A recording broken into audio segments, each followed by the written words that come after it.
Accumulation भी हो जाता है, आपका डिस्ट्रीब्यूशन भी हो जाता है। अब एसआईपी में इन्वेस्ट करोगे उसमें सिर्फ एक्यूमुलेशन होता है, डिस्ट्रीब्यूशन आपको अलग से करना पड़ेगा। पीपीएफ में इन्वेस्ट करोगे तो उसमें सिर्फ एक्यूमुलेशन होता है, उसको आपको डिस्ट्रीब्यूशन अलग से करना पड़ेगा। आप ना रिकरिंग डिपॉजिट में करोगे सिर्फ एक्यूमुलेशन होगा, उसमें डिस्ट्रीब्यूशन अलग से करना पड़ेगा। प्रॉपर्टी में इन्वेस्ट करोगे लॉन्ग टर्म में तो सिर्फ एक्यूमुलेशन होगा, उसको डिस्ट्रीब्यूशन के अलग से रेंटल में डालना पड़ेगा। तो अंडरस्टैंड करो, उमंग जो है कॉम्बिनेशन है एक्यूमुलेशन का और डिस्ट्रीब्यूशन का। और एक और वर्ड ऐड करो, वो कॉम्बिनेशन है गारंटीड एक्यूमुलेशन और गारंटीड डिस्ट्रीब्यूशन। क्योंकि आपका डिस्ट्रीब्यूशन गारंटीड है, इसमें जो आपको पे आउट मिलेगा गारंटीड है, इसके लिए आप कस्टमर को बोल सकते हो कि उमंग एक कॉम्बिनेशन है guaranteed accumulation guaranteed distribution. Distribution में जो अमाउंट मिलेगा वो किसके ऊपर डिपेंड होगा, आपका एक्यूमुलेशन वाला फेज में। एक्यूमुलेशन में जितना अमाउंट एक्यूमुलेट होगा उसके ऊपर डिस्ट्रीब्यूशन फेज डिपेंड होगा। जितना ज्यादा अमाउंट एक्यूमुलेट होगा उतना ज्यादा आपको डिस्ट्रीब्यूशन फेज में पेंशन मिलेगा। तो डिस्ट्रीब्यूशन फेज किसके ऊपर डिपेंड है, आपका एक्यूमुलेशन फेज। तो मैं रिपीट करता हूँ, उमंग एक कॉम्बिनेशन है guaranteed accumulation plus guaranteed distribution. Friends, वो समझाने के लिए आपके सामने मैंने एक टेबल प्रेजेंट किया हुआ है, वो आई एम वेरी श्योर टेबल आपको एक्सप्लेन करेगा उमंग क्यों एक कॉम्बिनेशन है गारंटीड एक्यूमुलेशन और डिस्ट्रीब्यूशन का। मैंने एग्जांपल लिया है कि कस्टमर के पास ऑप्शंस है एक्यूमुलेशन और डिस्ट्रीब्यूशन का। फर्स्ट ऑप्शन है वो एक एंडोमेंट प्लान में इन्वेस्ट कर सकता है। रिपीट, कस्टमर किस में इन्वेस्ट कर सकता है, एंडोमेंट प्लान में इन्वेस्ट कर सकता है। समझो कस्टमर एंडोमेंट प्लान में इन्वेस्ट करता है तो वो क्या कर सकता है, 15 इयर्स के लिए, रिपीट 15 साल के लिए पैसे को एक्यूमुलेट कर सकता है। रिपीट, एंडोमेंट प्लान में इन्वेस्ट करके 15 इयर्स के लिए वो पैसे को एक्यूमुलेट कर सकता है। तो मैंने एक एग्जांपल दिया है कि सपोज एंडोमेंट प्लान में इन्वेस्ट करता है, 1,20,000 का एग्जांपल लिया मैंने, एग्जांपल 1,20,000 का लिया है। मैं ऐसे एजम्पशन ले रहा हूँ, 1,20,000 इन्वेस्ट करेगा पर ईयर, टेबल नंबर 914, 15 साल के लिए, ओनली 15 इयर्स के लिए। तो टोटल उसने पेमेंट किया हुआ अमाउंट होगा 18 लाख के आसपास, एंड उसको IRR अराउंड 4.63 का मिलता है एंडोमेंट, क्योंकि मैंने हायर एज के लिए लिया हुआ है एंड लेस टर्म के लिए लिया हुआ है, और 15 साल के लिए लिया हुआ है। तो IRR आज के बोनस पे 4.63 वर्क हो रहा है। तो रिटर्न्स उसको जो मिलेगा, उसका जो पैसे एक्यूमुलेट होगा इट इज 26,34,225, और इस पैसे को समझो पेंशन प्लान में डालता है आफ्टर 15 इयर्स एट 3%, तो उसका पेंशन होगा 79,026। तो मेरा कम्युनिकेशन ये है कि एक्यूमुलेटेड अमाउंट उसका 26 लाख के आसपास है, उस एक्यूमुलेटेड को डिस्ट्रीब्यूट करेगा, उसको 79,000 के आसपास पेंशन मिलेगा। बट अंडरस्टैंड कीजिए, ना ही एक्यूमुलेशन गारंटीड है ना ही पेंशन गारंटीड है, ये सब एजम्पशंस है। रिपीट, ये सब एजम्पशंस है, मिलेगा या मिल भी सकता है, नहीं भी मिल सकता है। वही सेकंड प्रोडक्ट देखते हैं, पीपीएफ। पीपीएफ मैंने एवरेज 6% का रिटर्न्स लिया है over period of next 15 years. 1,20,000 customer invest करता है, 15 साल में कस्टमर 18 लाख इन्वेस्ट करता है, कस्टमर को 6% के हिसाब से अराउंड 29,60,000 मिलता है। वही 29,60,000 जब वो पेंशन प्लान में डालेगा उसको अराउंड 88,800 का पेंशन मिलेगा eight the rate of 3% after 15 years. But understand करो, ना ही एक्यूमुलेशन अमाउंट गारंटीड है ना ही पेंशन अमाउंट गारंटीड है। Third friends, national pension scheme, जो आज बहुत पॉपुलर है, हर आदमी नेशनल पेंशन स्कीम में इन्वेस्ट कर रहा है। हर एजुकेटेड पर्सन पूछता है आपको एनपीएस के बारे में। एनपीएस में भी 18 लाख में समझो 8% का एक्यूमुलेशन होगा तो आपको अराउंड 35 लाख का मैच्योरिटी मिलेगा, लेकिन उसको आप पेंशन प्लान में डालोगे अराउंड 1 लाख का पेंशन मिलेगा। बट अंडरस्टैंड करो, एक्यूमुलेशन भी गारंटीड नहीं है, डिस्ट्रीब्यूशन भी गारंटीड नहीं है, वो भी एक एजम्पशन है। वैसे एसआईपी फ्रेंड्स आपको अराउंड 10% के हिसाब से 41,95,000 मिलेगा। वो जब हम अक्षय में डालेंगे तो अराउंड 1,25,850 मिलेगा। तो ना ही एक्यूमुलेशन गारंटीड है ना ही डिस्ट्रीब्यूशन गारंटीड है। ये करने से अच्छा बेटर क्या है, आप डायरेक्ट जीवन उमंग में इन्वेस्ट करो। ये करने से अच्छा बेटर है डायरेक्ट उमंग में इन्वेस्ट करो। तो उमंग में इन्वेस्ट करोगे तो अराउंड 18 लाख के आसपास प्रीमियम भरोगे at the rate of 6%। I repeat, at the rate of overall 6%। आपका कॉर्पस 15 साल में अराउंड 29 लाख का होगा, जो हर साल इंक्रीज होता रहेगा। अंडरस्टैंड कीजिए, जो हर साल इंक्रीज होता रहेगा, प्लस आपको डिस्ट्रीब्यूशन में गारंटीड 1,20,000 मिलेगा। डिस्ट्रीब्यूशन में गारंटीड 1,20,000 मिलेगा, जो गारंटीड है। Unlike 914 plan number, unlike PPF, unlike NPS, unlike SIP, जहां पे डिस्ट्रीब्यूशन अमाउंट गारंटीड नहीं है, हमारा जो जीवन उमंग है उसमें डिस्ट्रीब्यूशन गारंटीड है। बिकॉज डिस्ट्रीब्यूशन गारंटीड है, आप कस्टमर को बता सकते हो Umang is a combination of guaranteed accumulation and guaranteed distribution है। बहुत पावरफुल वर्ड है फ्रेंड्स, सिर्फ इंडियंस के लिए नहीं, एनआरआईज के लिए भी। तो एनआरआईज के लिए भी प्रोडक्ट नहीं है जहां पे एक्यूमुलेशन गारंटीड है, डिस्ट्रीब्यूशन गारंटीड है। I feel sorry for US के एनआरआईज। यूएस के एनआरआईज को गवर्नमेंट का एक मैंडेटरी प्रोडक्ट है 401 के प्लान, जो एनपीएस की तरह वर्क होता है। उसमें हर यूएस के इन्वेस्टर को इन्वेस्ट करना होता है, एंड अलग से वो जीवन उमंग तरह का प्लान में इन्वेस्ट कर सकता है, जिसको आईआरआई रॉट स्कीम बोलते हैं। दोनों प्रोडक्ट में रिटर्न्स 2 या 3% ही वर्कआउट होता है, और दोनों प्रोडक्ट में डिस्ट्रीब्यूशन फेज गारंटी नहीं। जबकि फ्रेंड्स अंडरस्टैंड करो, उमंग एक इंडियन को भी, रेजिडेंट इंडियन को भी और एनआरआई को भी एक्यूमुलेशन भी गारंटीड है, डिस्ट्रीब्यूशन भी गारंटीड है। तो फ्रेंड्स ये फर्स्ट पॉइंट है और सबसे पावरफुल पॉइंट। लोग पूछते हैं मुझे उमंग क्यों मैंडेटरी प्रोडक्ट है, इसी रीजन के लिए, क्योंकि आपका डिस्ट्रीब्यूशन फेज गारंटीड है। फ्रेंड्स मैं जो बता रहा हूँ है ना, आपको लगेगा सच हो सकता है, नहीं हो सकता है, बट फ्रेंड्स जब इंडिया डेवलप कंट्री होगा, and according to World Bank India fast track develop country हो रहा है बिकॉज ऑफ पॉपुलेशन। इंडिया में जीडीपी का ग्रोथ हमेशा अच्छा रहेगा। 20 ईयर्स बैक, 30 ईयर बैक हमारे पास पॉपुलेशन था, पर पॉपुलेशन एग्रेसिव नहीं थे, रिस्क नहीं लेते थे, लोन्स नहीं लेते थे, इकोनॉमी में पैसा पंप नहीं करते थे, मेहनत कम करते थे। लेकिन आज का जो यंग पॉपुलेशन है लोन लेके इकोनॉमी में पैसा पंप कर रहे हैं, एंड ऑटोमेटिकली हमारा ग्रोथ होगा। और जैसा इंडिया फास्ट ट्रैक होगा, आई am very very sure interest rate लोगों को नहीं मिलने वाला है। हमारा इंटरेस्ट रेट जापान की तरह होगा, जो इंटरेस्ट रेट 1 या 2% है, यूएस की तरह होगा, इंटरेस्ट रेट 2 या 3% है। इसके लिए फ्रेंड्स उमंग क्यों हमको देना है, because combination of guaranteed accumulation plus guaranteed distribution. देखो फ्रेंड्स, हम कोई भी प्रोडक्ट में इन्वेस्ट करो, 60 के बाद हम पेंशन प्लान में डालेंगे, हमारा पेंशन कम हो सकता है, पेंशन का रेट गारंटीड नहीं है, पेंशन टैक्सेबल हो सकता है, बट वही चीज उमंग में डालोगे तो आपका एक्यूमुलेशन भी गारंटीड है, आपका डिस्ट्रीब्यूशन। एक्यूमुलेशन क्यों गारंटीड बोल रहे थे? देखो एक्यूमुलेशन अमाउंट थोड़ा चेंज हो सकता है, बोनस थोड़ा ऊपर नीचे हो सकता है, बट हम भी उसको क्यों गारंटीड बोलते हैं कि डिस्ट्रीब्यूशन गारंटीड है। जब डिस्ट्रीब्यूशन किसके ऊपर डिपेंड है? आपका एक्यूमुलेशन पे, जमा किया हुआ रकम पे डिस्ट्रीब्यूशन डिपेंडेंट है। बिकॉज डिस्ट्रीब्यूशन अमाउंट गारंटीड है, आप कस्टमर को बोल सकते हो एक्यूमुलेशन अमाउंट भी गारंटीड है। फर्स्ट पॉइंट है, एंड सबसे बढ़िया पॉइंट है combination of accumulation and distribution. मैं क्वेश्चन आंसर करूंगा फ्रेंड्स, 2-3 यूएसपीज होने के बाद क्वेश्चन आंसर करूंगा, तो जस्ट नोट डाउन करके रखिए। तो फ्रेंड्स कस्टमर को बोलना शुरू कीजिए, उमंग एक कॉम्बिनेशन होता है गारंटीड एक्यूमुलेशन एंड डिस्ट्रीब्यूशन का। Second friends, very very important communication, Umang का जो एसबी है, उमंग में क्या फीचर है फ्रेंड्स कि आपको आफ्टर पीपीटी सर्वाइवल बेनिफिट मिलेगी, और सर्वाइवल बेनिफिट का परसेंटेज कितना है?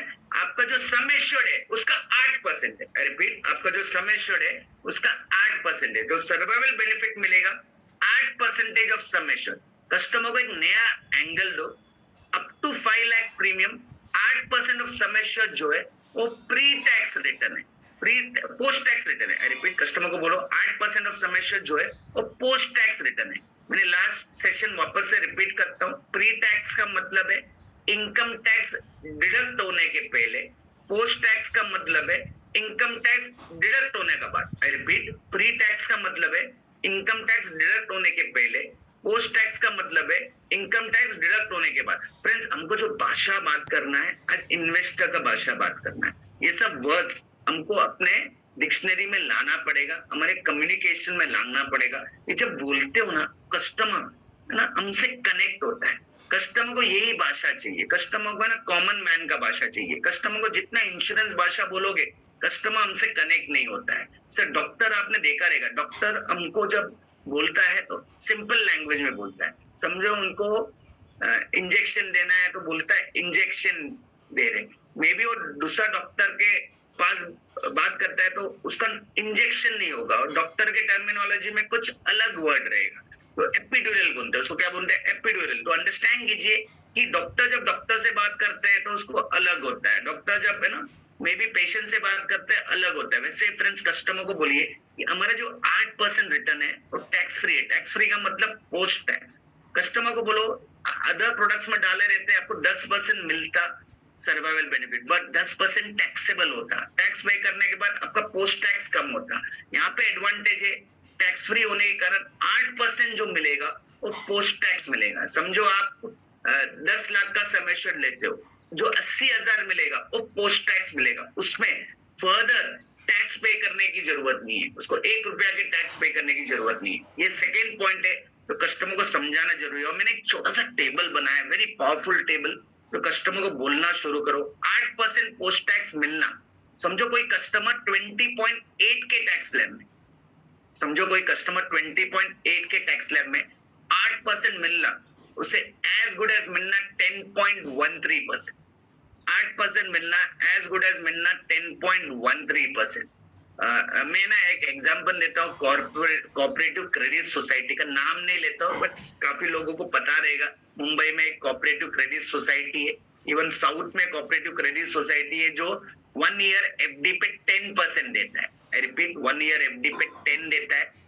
तो मैं एक एग्जांपल देता हूँ, नाम नहीं लूंगा, एक एग्जांपल देता हूँ। एक कोऑपरेटिव क्रेडिट सोसाइटी है जो आपको 10% का रिटर्न देता है 1 ईयर एफडी पे, बट 10% टैक्सेबल है। आई रिपीट, 10% क्या है, टैक्सेबल। जो टैक्सेस पे नहीं कर रहे हैं उनको है ना नोटिस आना शुरू हुआ है, बट जो भी रिटर्न है वो टैक्सेबल है। तो मैं एक एग्जांपल देता हूँ, एक कस्टमर ने 10 लाख का एफडी डाला, उसको 10% मिला, दैट इज 1 लाख मिला। 1 लाख उसके इनकम में ऐड होगा। इनकम समझो 20.8 के टैक्स स्लैब में है, तो उसको टैक्स भरना पड़ेगा। अराउंड उसको 20,000 जाएगा टैक्स। 20, तो 1 लाख माइनस 20,000 कितना हो गया फ्रेंड्स, 80,000। तो उसका pre tax post tax rate कितना हो गया, 8%। Post tax rate pre tax का 10%, पोस्ट टैक्स का 8%। तो कस्टमर को एक नया एंगल दो, कस्टमर को नया कम्युनिकेशन दो।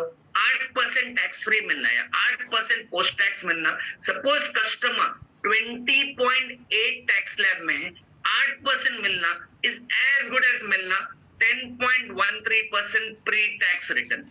जो 31.2 के टैक्स स्लैब में 8% मिलना इज एज गुड एज मिलना 11.77%।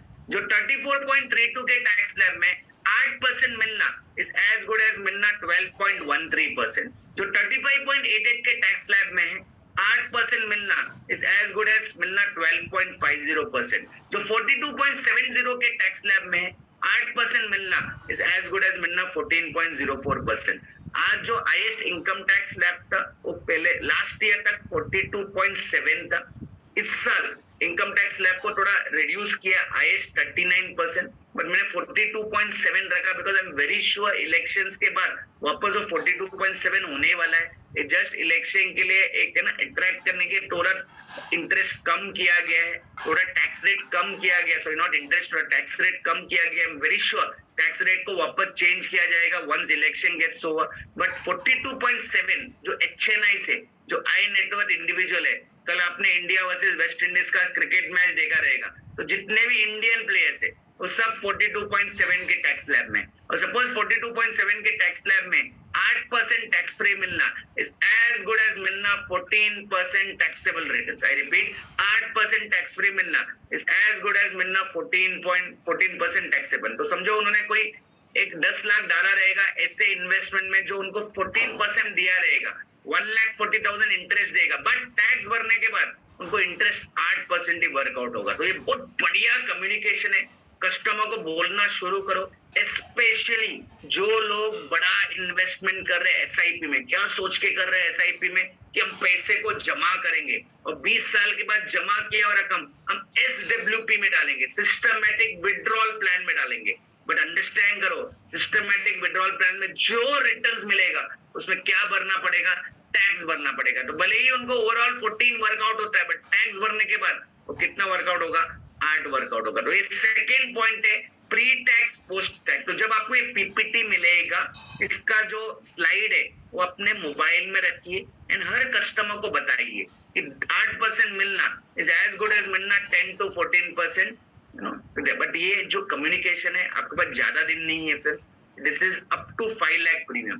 Friends, I am very happy to say मैं अकेला ट्रेनर था जो हर बार मार्केट में कम्युनिकेट कर रहा था लास्ट 5 साल में रिटर्न्स आने वाले दिनों में टैक्सेबल रहेगी। इसके मेजोरिटी में जो मेरे स्टूडेंट्स है, classroom batch, year long batch, उनको अवेयर था कि रिटर्न टैक्स फ्री है। इनफैक्ट मैं अभी रिसेंटली डोंबिवली में एक सेशन लिया and I was very happy कि मेरे एक स्टूडेंट जो लास्ट 5 साल से मेरे बैचेस में, उन्होंने वोट ऑफ थैंक्स दिया। उनको एसडीएम ने बुलाया था कि एक है ना वोट ऑफ थैंक्स देने। उन्होंने उस स्पीच में बताया कि जैसे रिटर्न टैक्सेबल हो गया, हम शॉक नहीं थे क्योंकि रंजन सर ने हमको सिखा दिया था लास्ट 5 साल में कि आने वाले दिनों में रिटर्न्स क्या होगा, टैक्सेबल होगा। फ्रेंड्स, अभी ये जो पॉइंट है ये up to 5 lakh premium pay, I repeat up to 5 lakh premium pay, above 5 lakh premium return taxable हुआ है तो 8% पोस्ट टैक्स का एग्जांपल अबव 5 लाख प्रीमियम के लिए नहीं है, it is for less than 5 lakh premium. And ये भी लेस देन 5 लाख हमारे पास ज्यादा दिन नहीं है, कभी भी गवर्नमेंट उसको लाइफ फॉर्म फर्स्ट रुपी कर सकती है, 5 को 3 करेगी, 3 को 2 करेगी, 2 लाख को 1 लाख करेगी एंड फिर राइट फॉर्म फर्स्ट रुपी करेगी। तो डू नॉट वेट फ्रेंड्स, ये बढ़िया पॉइंट है। आज देखो फ्रेंड्स, 60 ईयर ओल्ड को जाके मिलिए जिनको कॉर्पस आता है, बड़ा बड़ा अमाउंट आता है, उनका सबसे बड़ा प्रॉब्लम है, वो बोलते हैं कहीं भी इन्वेस्ट करे हमको टैक्स भरना पड़ रहा है। एसडब्ल्यू में करे टैक्स भरना पड़ेगा, पेंशन प्लान में करे टैक्स भरना पड़ेगा, वरिष्ठ पेंशन प्लान में करे टैक्स भरना पड़ेगा, प्रॉपर्टी में डाले फॉर रेंटल टैक्स भरना पड़ेगा, कोई बिजनेस में इन्वेस्ट करेंगे टैक्स भरना पड़ेगा। तो अंडरस्टैंड करो फ्रेंड्स, हर जगह उसको टैक्स भरना पड़ रहा है। बट उमंग में करेंगे, उमंग में पैसा एक्यूमुलेट किया और जब पैसा एक्यूमुलेट का डिस्ट्रीब्यूशन मिलेगा, जो भी मिलेगा 8% पोस्ट टैक्स है। देखो 8% सम एश्योर्ड का है, आप ओवरऑल कैलकुलेट करोगे तो 6 to 7% ही वर्कआउट होता है। बट 8% का जो फीचर है उसको एक्सप्लेन करो। 8% पोस्ट टैक्स मिलना इज एज गुड एज मिलना 10 to 14% प्री टैक्स रिटर्न। तो फ्रेंड्स, ये था सेकेंड पॉइंट जो सबसे स्ट्रॉन्ग पॉइंट था। एंड थर्ड पॉइंट, उसके बाद मैं क्वेश्चन आंसर करूंगा। थर्ड पॉइंट अंडरस्टैंड करने की कोशिश करो, bonus through out the term होगा। एलआईसी ने क्लियर किया सर्कुलर में, पीपीटी के पहले भी बोनस होगा, पीपीटी के बाद भी बोनस होगा। तो रिवर्सनरी बोनस पीपीटी के पहले होगा, रिवर्सनरी बोनस पीपीटी के बाद होगा, एंड में एलआईसी एफएबी भी देगी। तो एलआईसी ने क्लियर किया, उस सारा इसमें डिबेट है कि आफ्टर पीपीटी बोनस रहेगा नहीं रहेगा। काफी सारे टॉप एडवाइजर जो उमंग सेल ही नहीं करते, क्यों नहीं सेल करते, कॉन्फिडेंट नहीं है कि आफ्टर पीपीटी बोनस रहेगा। Friends, LIC is a very transparent organisation, bonus नहीं देना होता तो एलआईसी लिख के देती कि बोनस नहीं होगा। आनंद में लिखा है पीपीटी नो बोनस, तो